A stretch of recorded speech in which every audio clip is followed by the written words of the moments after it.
So we can begin.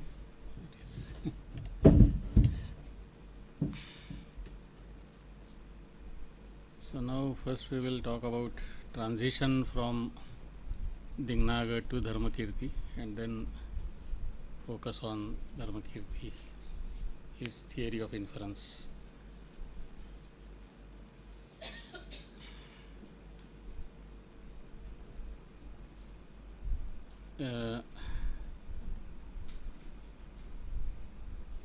So Dharmakirti's position seems to be ambivalent in this respect. This respect means which respect?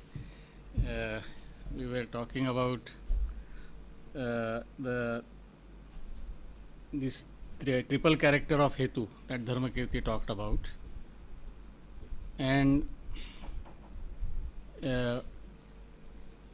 actually if you understand what Dharmakirti's theory, it is different from this triple character theory of Dingnaga, but officially he did not deviate from this idea of triple character of Hetu, but he interpreted it in such a way that his approach will come out as the interpretation of triple character of Hetu itself. So I have said that his position seems ambivalent. Ambivalent means whether to deviate completely from Dingnaga's theory or not to deviate. Virtually he made a radical departure from Dingnaga's theory, but he did not officially deviate from it. So let us see how Dharmakirti does that. Before we discuss Dharmakirti's critique of Dingnaga's theory, a theoretical question about the nature of their theories of inference needs to be addressed. The question is Dingnaga dealing with a valid form of inference based on universal concomitance, pervasion, vyapti, or he is dealing with inference as analogical reasoning concerned with similarities and dissimilarities with the observed world? Scholars are inclined to read a theory of valid inference based on universal concomitance in Dingnaga. Matilal, for instance, refers to a verse in Pramana Samuchchaya where Dingnaga says, when the sign occurs, there the signified has to occur as well, and if the sign has to occur somewhere, it has to occur where the signified occurs. There is no doubt that Dingnaga here is referring to the regular relation between reason property and target property. But in view of his theory of the triple character of reason, we have to interpret Dingnaga here as referring to regularities seen in the observed world, that is the world of similar and dissimilar cases, and not to the universal rule which applies irrespective of observed unobserved distinction. Hence I want to suggest that Dingnaga's inference is a cognitive passage from the regularity seen in the world of similar and dissimilar cases, that is Sapaksha and Vipaksha, to the partially known provable property bearer. It is a passage from observed to unobserved. From Dharmakirti onwards, it became the passage from universal to particular. Inference, which was understood as a kind of strong analogical reasoning in Dingnaga's epistemological framework, was understood as deductive reasoning in Dharmakirti's framework. Under the condition of triple character, Hetu gave a kind of empirical assurance that Sadhya would exist, but it did not give formal guarantee that Sadhya must exist. Under which conditions such a formal guarantee can be given? This was the concern of Dharmakirti. Though Dharmakirti raised this fundamental question, his response to the question comes more as a reconstruction of Dingnaga's framework than as its criticism. As it happens in most of the commentarial traditions in India, Dharmakirti did not officially deviate from Dingnaga's views through his commentary and other independent works, though in fact he introduced many novel ideas which amounted to a radical departure from Dingnaga's framework. He introduced these ideas partly by interpreting Dingnaga's theory differently. So Dharmakirti's reinterpretation of the triple character of Hetu. The outward appearance of Dharmakirti's theorization gives an impression that he apparently accepts the triple character of reason in the same way as Dignaga did. But in fact, he interprets Dignaga's formulation of the triple character in a new way, which amounts to deviation from Dignaga. Dharmakirti in Hetubindu quotes Dignaga as existence in the locus in the similar cases and non-existence in dissimilar cases, which has to be determinate. In his own formulation of the triple character also, as we see in his Nyaya Bindu, Dharmakirti uses the term determinate, nishchitam. As he says, the triple character of the sign is its definite existence in the subject of the thesis, its existence exclusively in similar cases, and its definite non-existence in dissimilar cases. All the three things should be determinate, nishchitam. The word nishchitam literally means determinate or certain, but Dharmakirti interprets it as referring to the binding relation, what he calls pratibandha, between the reason property and the target property established through pramanas.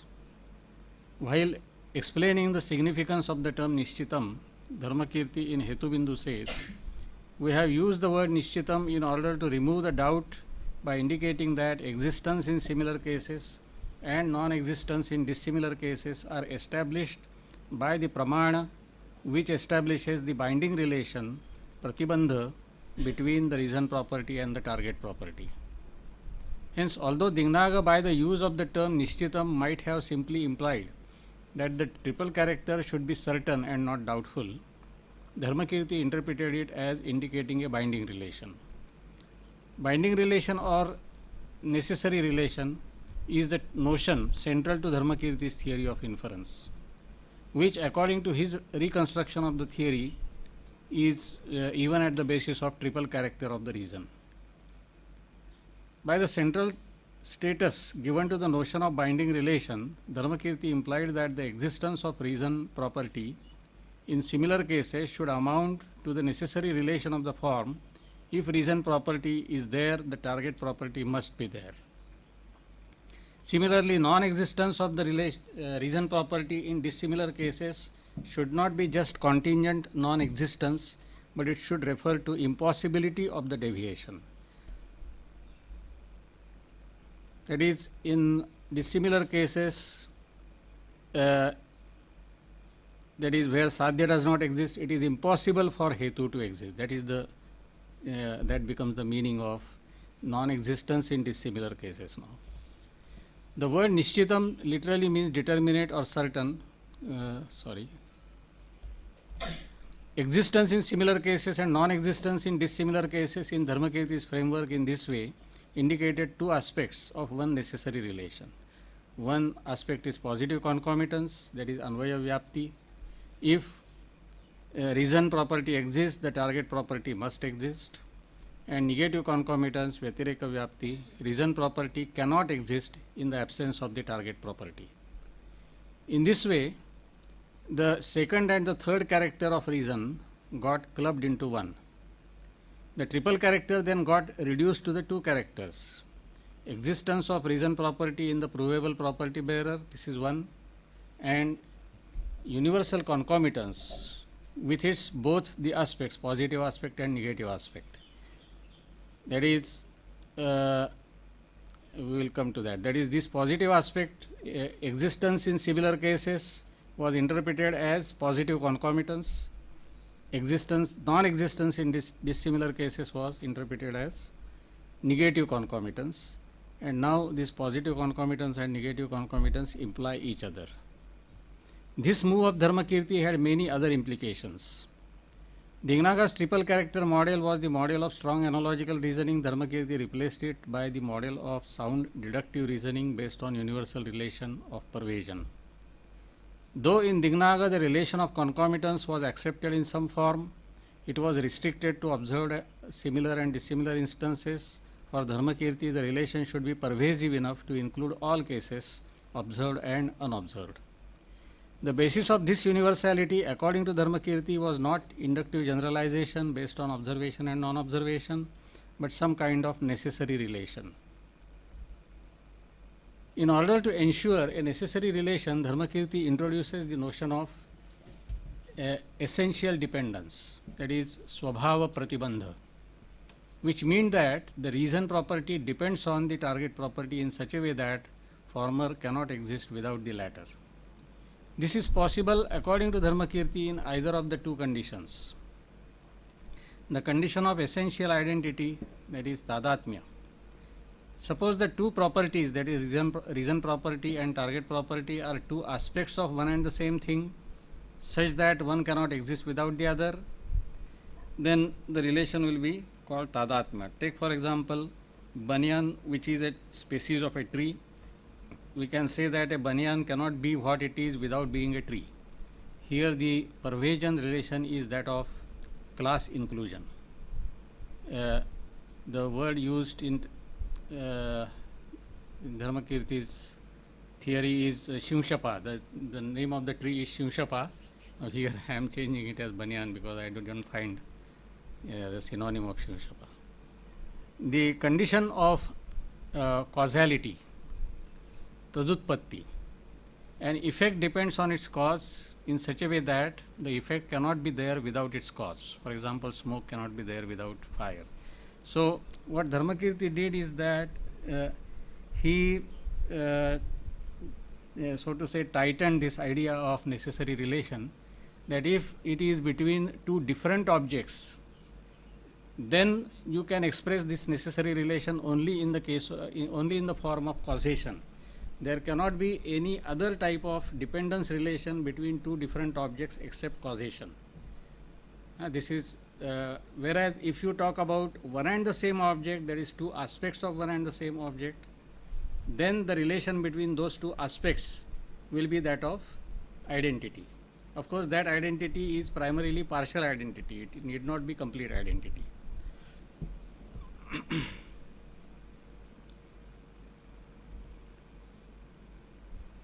Now, as I have suggested above, the nature of positive and negative concomitants and their interrelation becomes different in the two theories. In Dignaga's framework, the second and third characteristics are contingent characteristics having existential implications.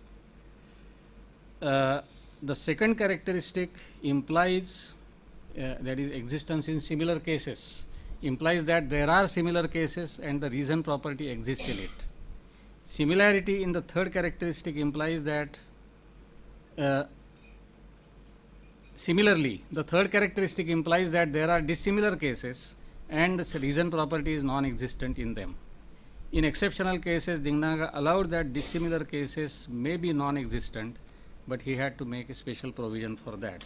Otherwise, generally, when you talk of existence in similar cases, that means there are similar cases. It is not vacuous relation between similar cases, and it is not just a logical or formal relation, but actual relation. That is, there are similar cases and the reason property exists in it. Similarly, in the case of dissimilar cases, generally his Dignaga's theory will imply that there are dissimilar cases. That is, there are cases where the target property does not exist and the reason property does not exist there. Sometimes it may happen that we may not find the cases where target property is absent, and in such cases, I mean, he had to make a special case of that. If the existence of similar and dissimilar cases are presupposed or implied by the second and third characteristic respectively, then the second and third characteristic cannot be reduced to each other, because every second and third characteristic has existential import, and this existential aspect cannot imply each other. So that is because the existence of similar cases is implied by the second characteristic, but the existence of dissimilar cases is not. Similarly, the existence of dissimilar cases is implied by the third characteristic, but the existence of dissimilar cases is not. But the way Dharmakirti explains the two characteristics was different from the way Dignaga did. Dharmakirti de-emphasized the existential context of the two characteristics and expressed them by universal and necessary statements. The two characteristics then stood for universal positive and negative concomitants respectively, which can be expressed by a universal statement, by the universal statements of the form. So positive concomitants would be something like, for all x, if x has reason property, then x has target property. And negative concomitants would be of the form, for all x, if x does not have target property, then x does not have reason property. Now, if positive concomitants and negative concomitants are understood in this way, then there is a logical relation between the two.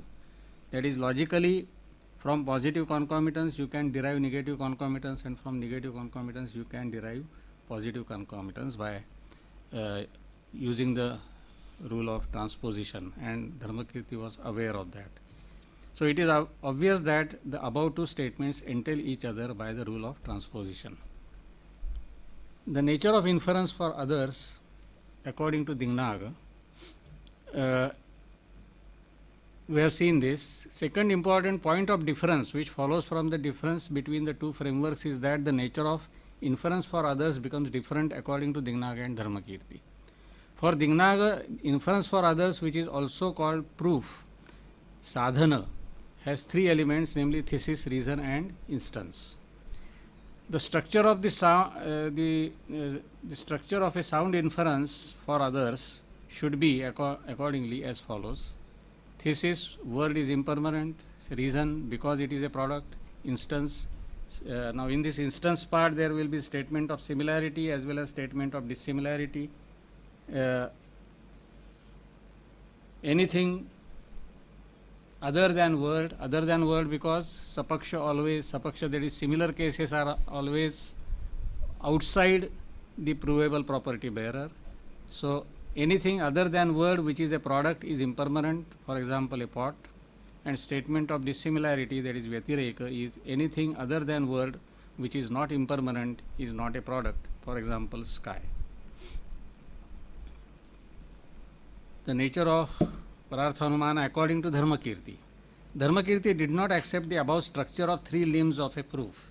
He says that an inference made for others has only two constituents: the statement of the existence of reason property in the provable property bearer, and that is called paksha dharmata statement. That is, dharma means property and paksha means provable property bearer. That reason property is the property of the provable property bearer. I mean, that is the idea of paksha dharmata. And the statement of concomitance, that is vyapti statement. Hence, according to him, the structure would be: world is a product, that is the reason, and concomitance, whatever is a product is impermanent.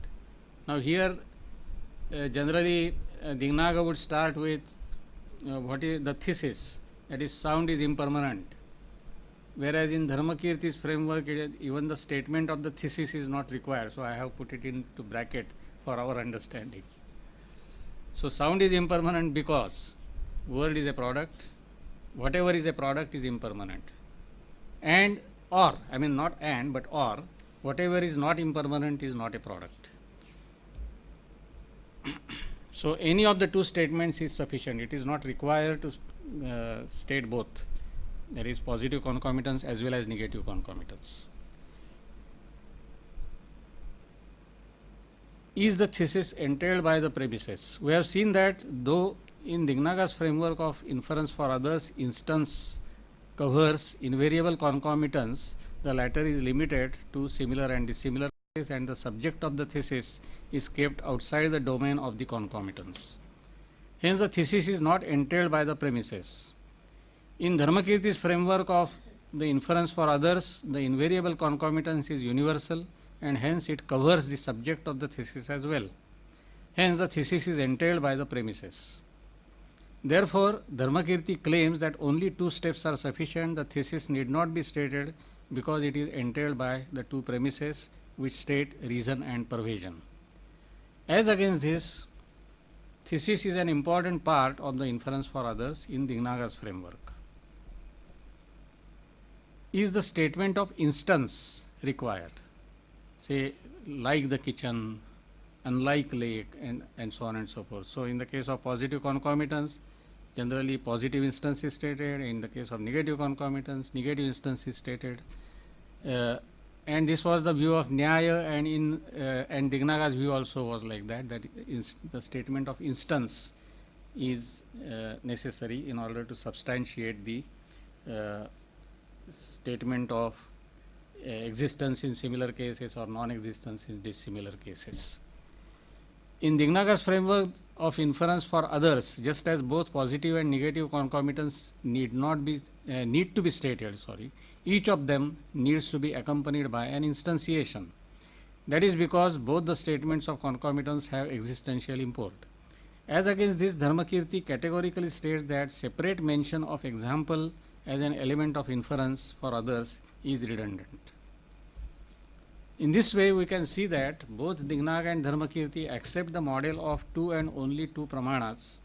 The two pramanas for them are two forms of knowledge rather than being two means to the same type of knowledge.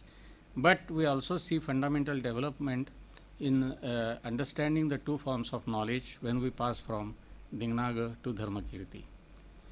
Dignaga, through his epistemology, posed a challenge before other epistemological schools such as Nyaya and Purvamimamsa. The philosophers of these schools, such as Udyotakara of Nyaya and Kumaril Bhatta of Purvamimamsa system, tried to answer Dignaga. Dharmakirti, while answering these philosophers, tried to raise Dignaga's epistemology to a higher level. So, philosophy has developed through debates. I mean, Dignaga presented a theory, then it was attacked by Nayayikas and Mimamsakas, and in order to answer Nyaya and Mimamsa, Dharmakirti, he said that he is only explaining and justifying Dignaga, but in fact he had to introduce so many new elements, and that caused the development of the theory.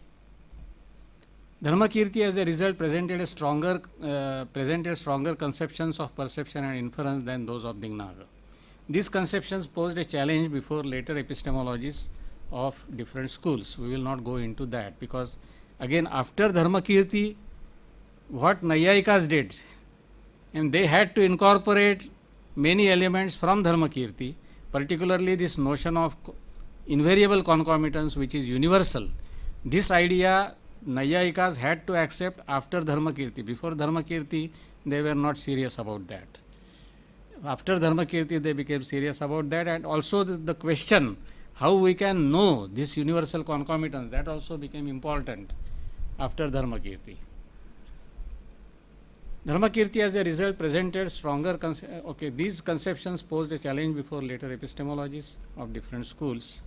Now, having discussed perception and inference, we will have to deal with the question of the third pramana, namely verbal testimony. Sankhya, Yoga, Purvamimamsa and Nyaya systems of Indian philosophy accepted verbal testimony as an independent source of knowledge. Their main purpose was to defend independent and superior status of Vedas as the source of knowledge. Similarly, on heterodox side, Jainism attaches importance to verbal testimony, which it calls Agama Pramana or Shruta Pramana, as an independent source of knowledge. That is because faith in the omniscient being plays an important role in Jainism. As against this, there were some systems which did not recognize testimony as a source of knowledge at all, or gave it a status subservient to inference. Charvakas did not count verbal testimony as a pramana at all. Vaisheshikas accepted verbal testimony but regarded it as reducible to inference. Buddhists seemed to accept verbal testimony because the Buddha was a reliable source of knowledge for them. But in spite of that, the status of verbal testimony was inferior to that of inference. So let us consider the Buddhist position on language and verbal testimony a bit more closely.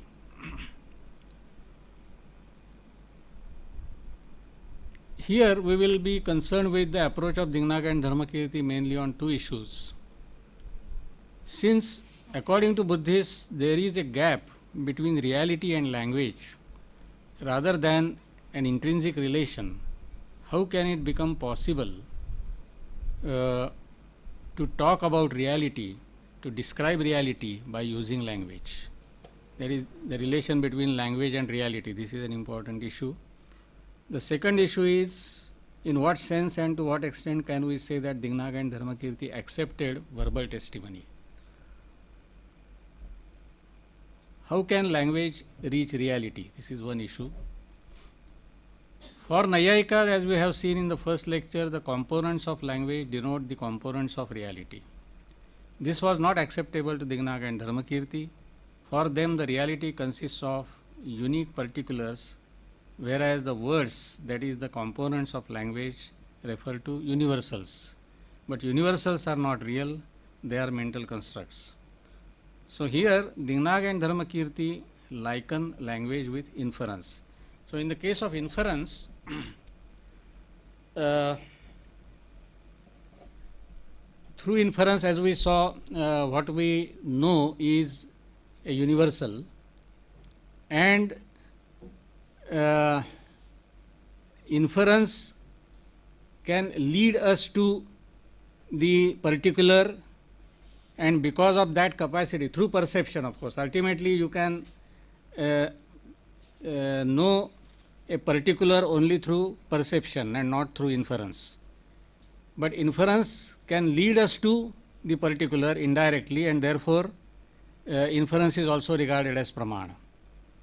So similarly, in the case of language also, now Dharmottara, a commentator of Dharmakirti, he has suggested on the basis of this that we can talk of two types of objects of inference and also two types of objects of perception. One he called Grahya and the other Adhyavaseya, that is the object of grasping and the object of determination.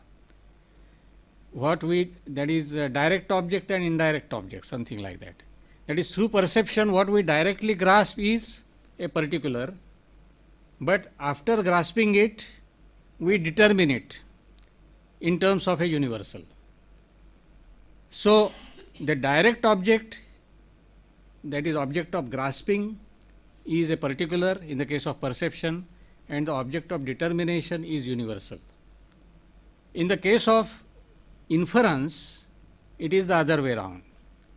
That is, through inference, what we directly grasp is the universal, but through that grasping of universal, we are led to the particular. So the indirect object of inference is a particular. Now similarly, through language also, I mean, language has to be concerned with reality in some way or the other. I mean, even a Buddhist cannot say that language has nothing to do with reality. I mean, in a sense, they say this because the meanings of the words are universals and universals are not real. So when I use the word pot, the word pot expresses the universal pot and not any particular pot. But I use the word pot many times in order to refer to a particular pot. Suppose I say this is a pot, then I am using the word pot, which does not mean this pot, that the word pot and a particular pot, there is no connection, direct connection between the things and the words. But how do you understand that? How do you understand the meaning pot? Because there are certain conventions are established, and because of these conventions, when I use the word pot, you also get some idea. Idea is again Samanya Lakshana, universal. But through that universal, we also can approach the real pot. So this cognition of a universal has a capacity to lead us to the real pot. And in that sense, we can say that the particulars are, in a sense, the indirect objects of language, not direct objects of language. So this is similar to inference. So inference and language, they are on par with each other. Our knowledge through inference and our knowledge through language functions in a similar way.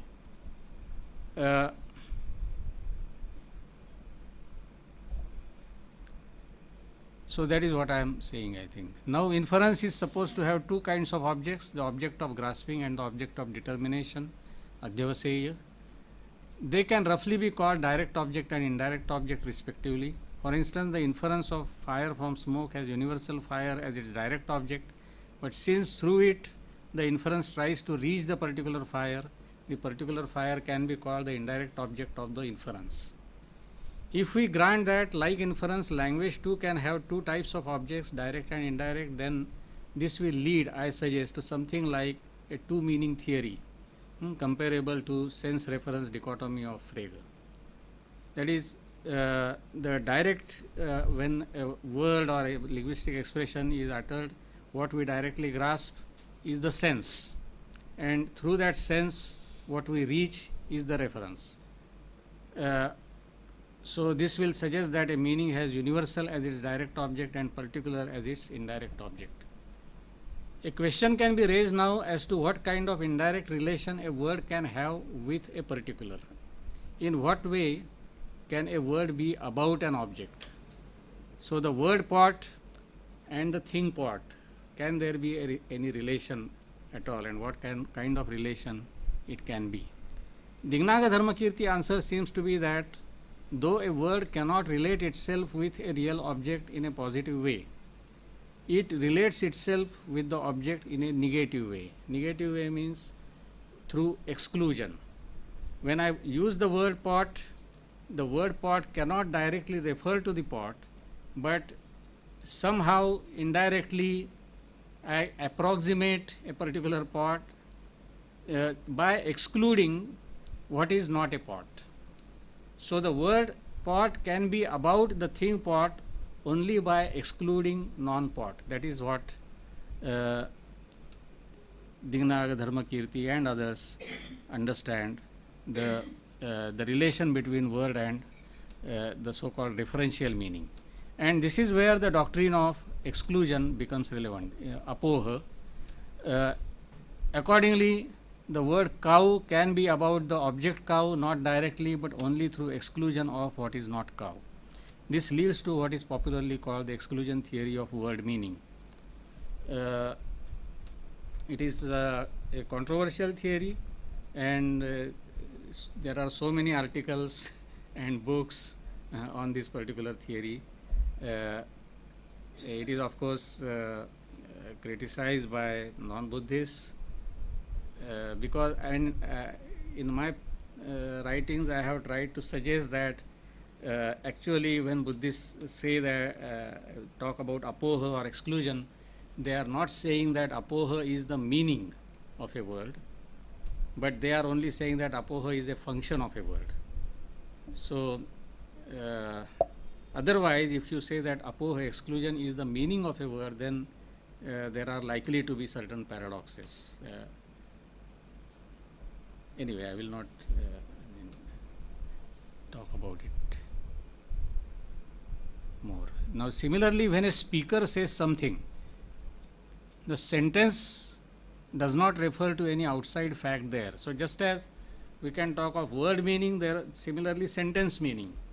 Now, just as word by itself does not have any meaning in the sense that word by itself does not have any meaning, only through the utterance of word we mean something.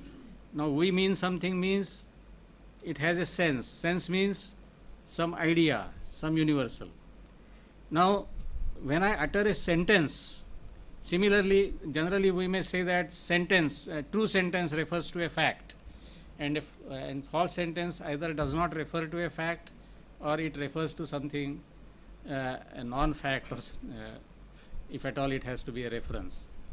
Whereas here also Buddhists would say that sentences do not have any reference to reality. A sentence does not refer to a fact. So how to talk about meaning of a sentence? Again, we cannot talk about meaning of a sentence in isolation, just that there is a sentence and it has a meaning. A sentence has to be uttered by someone, only then it will have meaning. So when a sentence is uttered by someone, then the person means something by that sentence. The sentence itself does not have any meaning. Or the one who understands the sentence, he will understand something by that.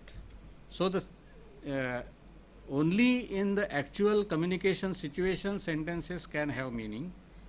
But can have meaning means what is the meaning? Meaning is always the intended meaning. That is, it is called vivaksha. Vivaksha means desire to speak. So when I say something, then my statement, through my statement, I want to express something. And what I want to express is what I mean by that sentence. And when you listen to that sentence, in a way you infer what I mean. And so this is the knowledge of what the other person means is a kind of inferential knowledge. The knowledge of other mind is a kind of inferential knowledge. So this knowledge of what other person means is something like knowledge of other mind. And that is inferential knowledge according to Buddhists. Whereas for Nayayikas, I mean, verbal testimony itself is a kind of pramana, and the sentence itself has meaning, and that meaning is that meaning is understood as the meaning of the sentence. So they also talk about intentional meaning, but intentional meaning is not the this meaning of the sentence according to them. A sentence itself has a meaning, and intentional meaning is also a kind of meaning. So primarily they talk about the meaning of a sentence, whereas for Buddhists there is no meaning of a sentence in a sense, but it is the meaning intended by the speaker by uttering a sentence. So this is called intentionality theory of sentence meaning, that is vivaksha theory of sentence meaning. So this is about communication. When we talk about Shabda Pramana, that is verbal testimony as a Pramana, we will have to distinguish between understanding a sentence, that is understanding the meaning of a sentence, and understanding the truth of that sentence. Okay, that is, these two things are many times not separated. That it is possible that the sentence is false, that is, then in that case it will not be pramana, the sentence will not be pramana type of sentence. Still I understand the meaning. So understanding the meaning is possible without understanding the truth. Whereas in Nyaya system, when they talk about Shabda Pramana, for them what ultimately we have is Shabda Bodha. Shabda Bodha is the meaning of the sentence uttered by a reliable person. But then if the person is unreliable and still we understand the meaning, then what is the theory of understanding the meaning? They do not have any separate theory of that. That is the problem with many systems of Indian philosophy, because they try to jump to Shabda Pramana rather than just communication. The theory of communication should be separated from the theory of Shabda Pramana, but many times it is not separated. Now we come to this next part, that is verbal testimony, that is the reliability of a sentence. Dignaga, in the opening verse of his work Pramana Samuchchaya, salutes the Buddha by describing him as a being who is Pramana. I mean, Pramana Bhutaya Jagadhitaishine, that is how he starts his work called Pramana Samuchchaya. Now this means that the Buddha, according to Dignaga, was a reliable person, he was Pramana, and that his statements were authentic. Dharmakirti's work Pramana Vartika is a commentary on Dignaga's Pramana Samuchchaya. Naturally, Dharmakirti in his commentary had to clarify his position on verbal testimony. At least prima facie it appears that Dharmakirti accepted verbal testimony. Hence, while explaining Dignaga's description of the Buddha as Pramana type of being, Dharmakirti points out how the Buddha's statements are consistent and illuminating, and how they are reliable, acceptable, and so on and so forth. However, he does not regard the Buddha as an omniscient being in the literal sense of the term. He is Pramana because he knows important truths such as the Four Noble Truths, and he knows the truths in the right way. It is not required that he should know each and everything important and unimportant. So the concept of omniscience is again a controversial, debated concept. Buddhists, generally, if you ask any Buddhist, I mean, with due apologies, was Buddha omniscient? Then they will say yes, Buddha was omniscient according to us. But omniscient in what sense?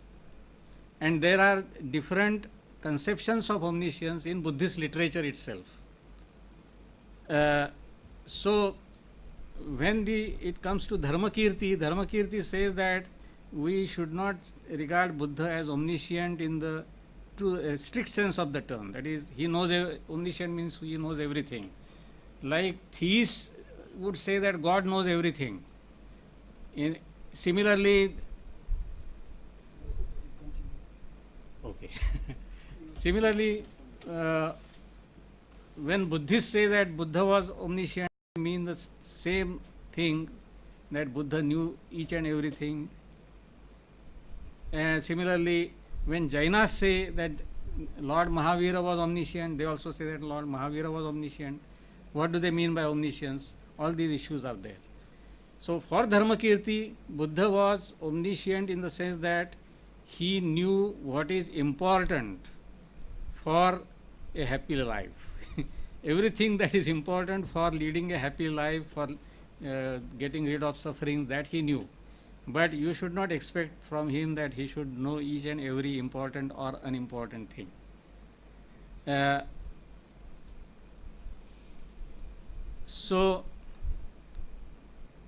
Moreover, the Buddha is a human being, he is not an eternal being like God of the theists. So, he, after all, in Pramanavartika, when Dharmakirti is talking about Buddha, he is not talking about Buddha as something, Buddhahood of the Mahayanis, but he is talking about Buddha as a person. And Buddha as a person is described as omniscient in this particular, in Dignaga's verse, and he is omniscient only in the sense that he knew what is important to know. Though Dharmakirti in this way accepts Buddha's status as pramana, so insofar as these issues are concerned, the issues of human suffering, and naturally in the elaboration it will come to Four Noble Truths. So, he knows Four Noble Truths in the right way, and in that limited sense he is pramana, he is reliable source of knowledge. So, Dharmakirti makes room for verbal testimony in Buddhist framework. He does not seem to accept it, even then he does not accept it unconditionally. This distinguishes the Buddhist approach to verbal testimony for those of the systems like Nyaya, Purvamimamsa and Vedanta. That is, when we give pramanya, pramanahood to the so-called reliable person, and particularly when you give pramanahood to a lokottara apta, or when Nayayikas would talk about Ishvara as apta, Parama apta, highest apta means reliable person. So, Parama apta, the highest reliable person. Ishvara is the highest reliable person. So, that is unconditionally reliable person. He is not a questionable person. Ordinary reliable person can be questionable. On what basis you can ask him, on what basis do you say this? What are the grounds? What are the evidences? Only then I will accept what you say. This kind of debate we can have with ordinary reliable persons, but with reference to such extraordinary reliable persons, we cannot question them, or we cannot put any conditions that if what you say satisfies such and such criteria, then we will accept what you say, otherwise we will not accept. This is not possible in the case of extraordinary reliable persons according to other systems, according to Jainas, for example, according to Vedantins and Nayayikas. Now, when for Purvamimamsakas, there are no reliable persons, but the Vedic text itself is the authority. So Vedas, according to them, they do not have any personal origin, they are not created by any person. Purvamimamsa system also does not accept the existence of God, but Vedas are themselves reliable source of knowledge according to them, and that is unquestionable, unconditional authority according to Purva Mimamsakas. But I am pointing out that Dharmakirti, when he talks about Shabda Pramana, he is not talking of unconditionally acceptable verbal testimony. The systems of Purva Mimamsa and Vedanta are well known for the primacy they give to Vedic authority. Mimamsakas, by regarding Vedas as impersonal, apaurusheya, try to give it the status of an absolute pramana, an infallible source of knowledge.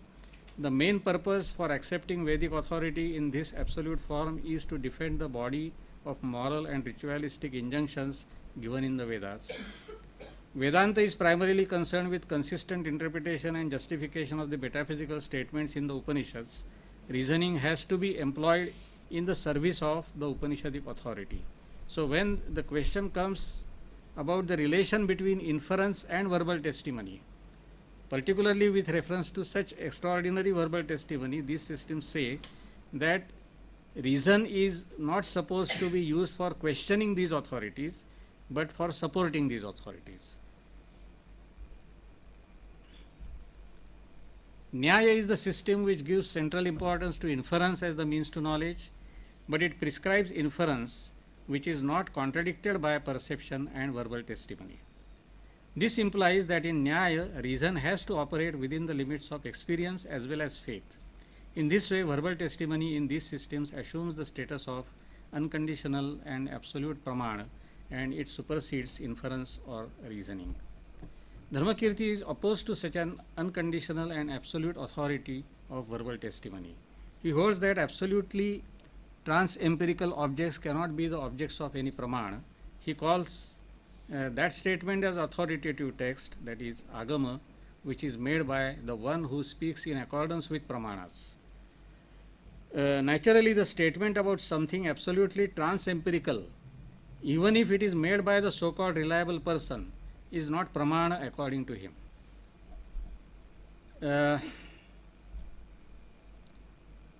On the contrary, we see, when we see the systems like Purva Mimamsa and Vedanta, for them Vedas are pramana precisely because Vedas gives the knowledge about something which cannot be known through perception or inference, something which transcends perception and inference, and for that they are to be regarded as reliable.